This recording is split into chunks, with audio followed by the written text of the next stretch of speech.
there was like a picture of Gaza, and then it's like a new Gaza, basically, like with the like a resort looking and all of that.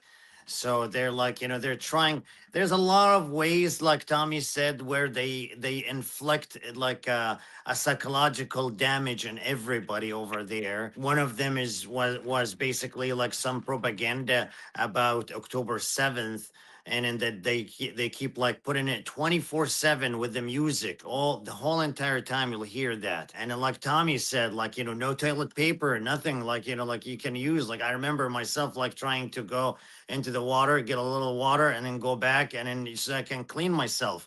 And then we're begging them for toilet paper, and there was nothing. We were also the same thing, like he said, like there was this nice 68-year-old a man who came in with us. He's from Italy, and then he just had two stents put in his heart 2 months ago. And then I guess like one of the things that he wanted to do in his life is to come to Gaza and defend the kids and children of Gaza. And then they deprived him from blood thinners. And then we were in a hunger strike because of that, and we refused to eat. They brought us like just only one meal a day. And then we were like, we don't want this at all. We don't want anything. We don't want any food from you or anything from you. And then we asked the judge, went like they had us go to a judge in the next day, and then we asked her like if we can bring medicine to this guy. And then she's like, okay, anything else? And then it's like, with complete apathy. Even the people over there is just like I think they live in a parallel world. We told the judge that we asked her like, our stuff was stolen from us, the cameras and all of that. And it's like, what about your phones? And it was like, we throw our phone in the water. She's like, isn't that bad for the environment? So we're like, so we looked at each other like, what? It's like, what about the 200,000 pounds of weapons that you guys used in Gaza and in the genocide that you guys did? It's just insane. Like, I think they're not, I don't think they're in like in the same, they're living in the same world like us. And then sometimes we'll engage in some conversations with the guards, and we'll tell them like, like, why are you doing this? And then we'll see some glimpse of like a little bit of humanity in the young people, not in the older ones. The older ones are gone. The young ones, they see just like I had like one of my comrades, his name is Chris. And then Chris was a priest who used to actually help refugees, and the Syrian refugees during the first migration during the Syrian war.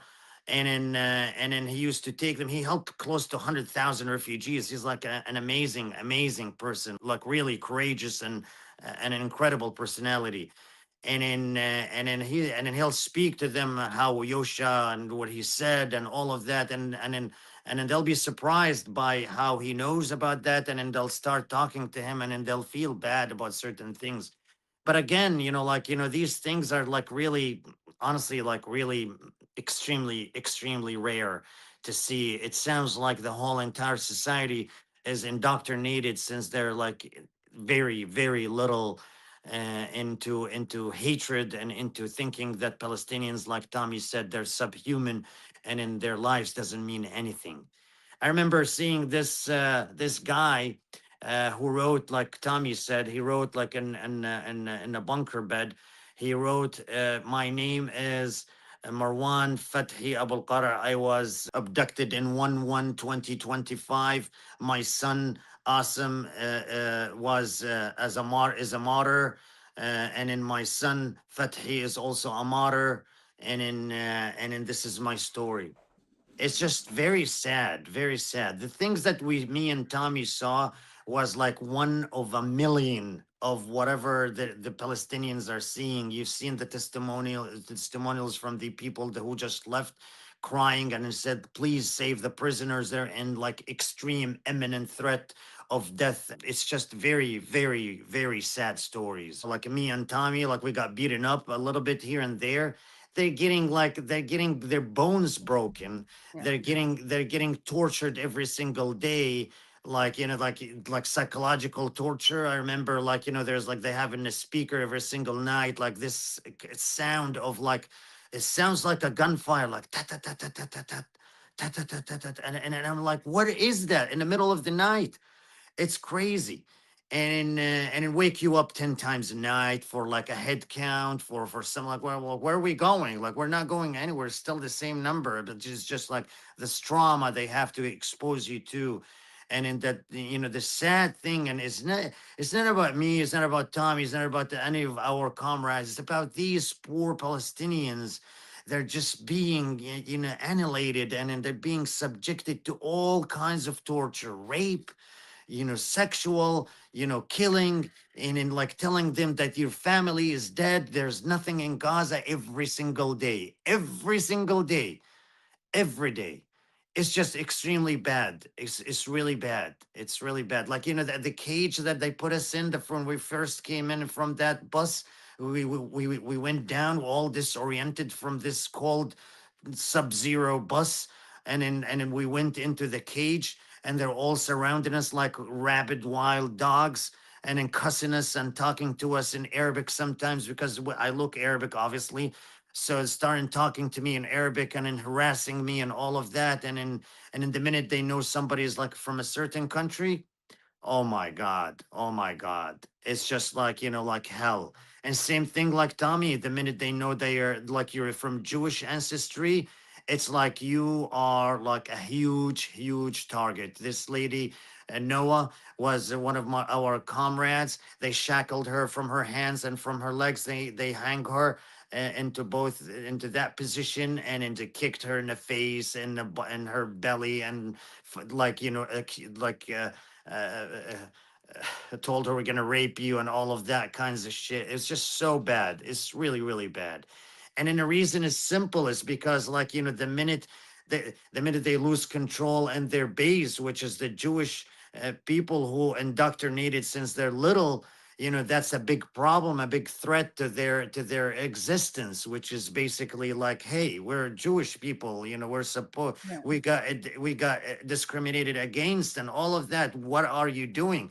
And as a consequence of your betrayal, we're going to make you an example, so that people never ever think of doing that. I remember seeing like one of the Palestinian, like, we haven't seen dogs, like we saw him from far, and I said, this is it, this is our end. But the Palestinians, they have him when they strip search us, they have him like right next to their faces, like yelling and barking to their face, like, like, and crying and all of that. And then we saw that to a Palestinian guy. It was You just saw insane. dogs. You saw them I like got Yes, the yes, dogs. to I a got the Palestinian. dogs. You got the dogs. Oh my God. Yeah, Oh I my got the God. dog experience. Sorry to cut you off, but I was just No, no, no, yeah, no, no. Please say no. I I, met I the want. Israeli torture dogs, and Yeah. you What? know So what? yeah. Keep going. Yeah. Well, I found it interesting. Like I've fostered a lot of dogs, and I'm a big dog person, and Yeah. like one thing that anyone who has dogs knows is like if you hear like you can hear if a collar's on too tightly on a dog and they're suffering by the way that they yelp, like you can hear it in Oh their my voice. God. And like these poor dogs, like these dogs are trained to kill and stuff, but you could hear the way that they were barking at us, that they were also like That's so really being awful. tortured by Yeah. these heartless Israelis. And yeah, sorry, I feel like I'm one upping you or something, but Uh, they came into our cells once an hour with the dogs barking at us and saying, I was in also like a cell that I think was kind of like we were the people who didn't get let out at all, and I think they were trying to make a specific example. So maybe that wasn't with everyone, but yeah, they were putting the dogs in our faces and saying that they that's so were going awful. to, like, if we didn't comply, that they were going to, while also pointing 20 rifles at us. That if Yeah, we didn't comply, the dogs were being let out on yeah, us. So yeah, yeah. I mean, Yeah. what's so scary is like hearing these threats, knowing that they've done these things to people. Like with okay, Rachel, exactly. Yeah. I was thinking like I was starting to imagine how much more afraid I'd be. Again, not like this is a competition, but like it is interesting. It's like I used to kind of think that there's some like there is Jewish protection obviously built into it, but then there's also that level of like you were saying, Dr. Daoud, like you're more of a traitor. Like you're like a terrorist as a because Right. you're Arab, you're brown, so you're like a terrorist. But like Yeah. someone like Tommy or me is like we're like vicious traitors. But I do wonder like how like if I would be afraid, if I would really find it more like it. I was listening to an interview you did, Tommy, and you were saying how you actually did kind of think like, wait, maybe they are going to like keep us here forever, or maybe even kill us. Um, Yeah, and I did. I used to think that was like I feel like one of my I've been an anti-Zionist for a while now, but I definitely used to think that like even knowing about the Hannibal Directive, like I think I just didn't see the extent to which they're like so okay with killing Jews, letting Yeah. Jews die or killing them, like they we know that they did on October 7th. Um, but I was curious about, because and Dr. Dawood, I realized like we heard from Tommy, and that was really interesting and important, but not everyone saw the week you were on, which it was only last week. It feels like it was like so long ago.